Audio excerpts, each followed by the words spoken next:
अगर कहीं पर आग लगी हो तो क्या उसे पेट्रोल छिड़क कर बुझाया जा सकता है? अब आप कहेंगे कि ये कैसा बेवकूफ़ी भरा सवाल है। तो आइए आज एक बेवकूफ़ी भरी सलाह पर बात करते हैं जो कि डायबिटिक्स को दी जाती है। हाय, मेरा नाम अलंकार धारीवाल है। मैं एक आयुर्वेदिक न्यूट्रिशनिस्ट हूँ। आयुर्वेद और न्यूट्रिशन की सहायता से हम सभी की सेहत में 4 चाँद नहीं 8 चाँद लगाए जा सकते हैं। अब जब भी किसी को डायबिटीज़ की प्रॉब्लम हो जाती है और वो किसी डॉक्टर के पास जाता है, तो उसे सलाह दी जाती है कि वो अपना कार्बोहाइड्रेट कंजम्पशन जारी रख सकता है।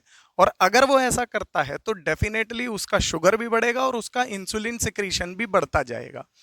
और जब ऐसा होता जाता है तो इस प्रॉब्लम के लिए हमारे पास एक सोल्यूशन है कि हम उसे एक टैबलेट दे देते हैं जिससे उसका ब्लड में जो शुगर का नंबर है वो ठीक आने लगता है, कंट्रोल्ड आने लगता है और हमें लगता है कि सारी स्थितियां बिल्कुल नॉर्मल हो गई हैं। लेकिन जो टैबलेट आपको दी जा रही है उसका भी एक साइड इफेक्ट आपको बताया जाता है कि इससे हाइपोग्लाइसीमिया हो सकता है आपको, यानी कि शुगर आपकी लो हो सकती है। हालांकि अगर देखा जाए तो ट्रीटमेंट का मकसद तो यही है कि भई आपको शुगर लो ही तो करनी है। लेकिन ये जो है ये एक इमरजेंसी कंडीशन के बारे में आपको बताया जाता है कि ये बहुत डेंजरस चीज़ हो सकती है और इससे आपकी जान भी जा सकती है। तो इसको रोकने के लिए जो उपाय आपको बताया जाता है वो बताया जाता है कि आप 6 मील्स पैटर्न अपना लीजिए कि यानी कि आपको दिन में 6 बार खाना खाना है और साथ में आपको एक कैंडी हमेशा अपनी पॉकेट में रखनी है कि अगर फिर भी आपके साथ ऐसा कुछ हो जाता है कि आपको जो है आपको हाइपोग्लाइसीमिया का सामना करना पड़ जाता है तो आप फौरन वो कैंडी खा लें और उससे आपका हाइपोग्लाइसीमिया जो है वो आप उससे बच पाएंगे। लेकिन जब आप इस सलाह को मान लेते हैं और जैसे जैसे आगे जाते हैं तो आपका शुगर लेवल बेशक टैबलेट की वजह से थोड़ा बहुत आपको कंट्रोल में नजर आता है, लेकिन आपका इंसुलिन रेजिस्टेंस बढ़ता चला जाता है और इस वजह से आपको खुद डायबिटीज के साइड इफेक्ट्स आने लगते हैं। तो उनमें जो पहला साइड इफेक्ट है वो है हाइपरटेंशन, यानी कि हाई ब्लड प्रेशर।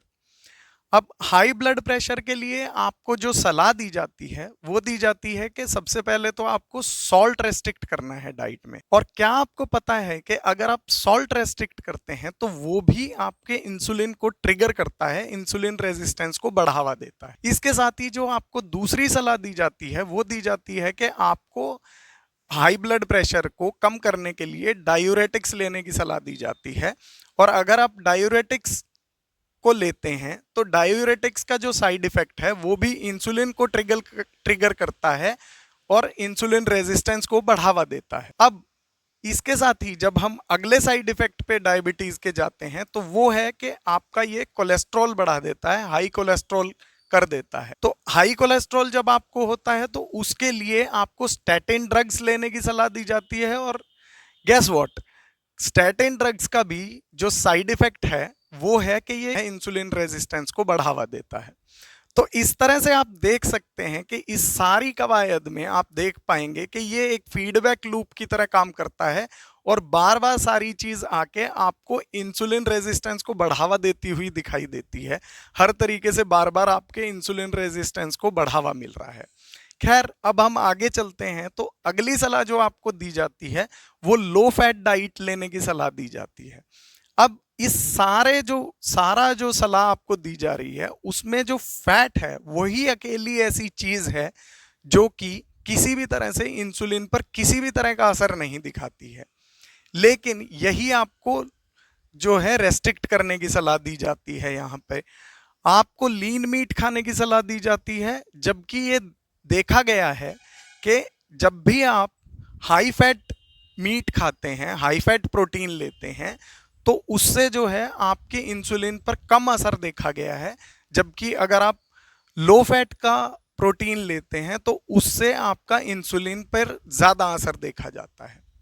अगली सलाह जो आपको डायबिटीज में दी जाती है कि आपको होल ग्रेन्स लेने की सलाह दी जाती है।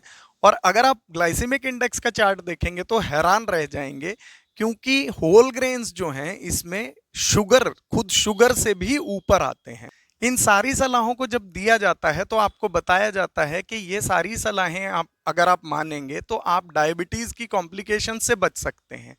लेकिन अगर आप इन्हें ध्यान से देखेंगे तो इसमें हो सकता है कि आपका ब्लड शुगर का नंबर चाहे कम आ रहा हो, वो ठीक दिखाई दे रहा हो, कंट्रोल में दिखाई दे रहा हो, लेकिन इंसुलिन रेजिस्टेंस की प्रॉब्लम तो आपकी बढ़ती ही जाती है। और एक्चुअल प्रॉब्लम डायबिटीज में इंसुलिन रेजिस्टेंस ही है। तो अगर आपकी इंसुलिन रेजिस्टेंस की प्रॉब्लम बढ़ती जा रही है तो डेफिनेटली आपको डायबिटीज के कॉम्प्लिकेशंस तो आएंगे ही आएंगे, आपको उनका सामना करना ही पड़ेगा और जल्द से जल्द करना पड़ेगा अगर आप ये सलाहें मानते हैं तो आपका इस बारे में क्या सोचना है, मुझे प्लीज कमेंट बॉक्स में जरूर बताएं। आपने अपना कीमती समय हमें दिया, इसका तहे दिल से शुक्रिया। मैं मिलता हूं आपसे अगले किसी वीडियो में, तब तक के लिए स्वस्थस्य स्वास्थ्य रक्षणम।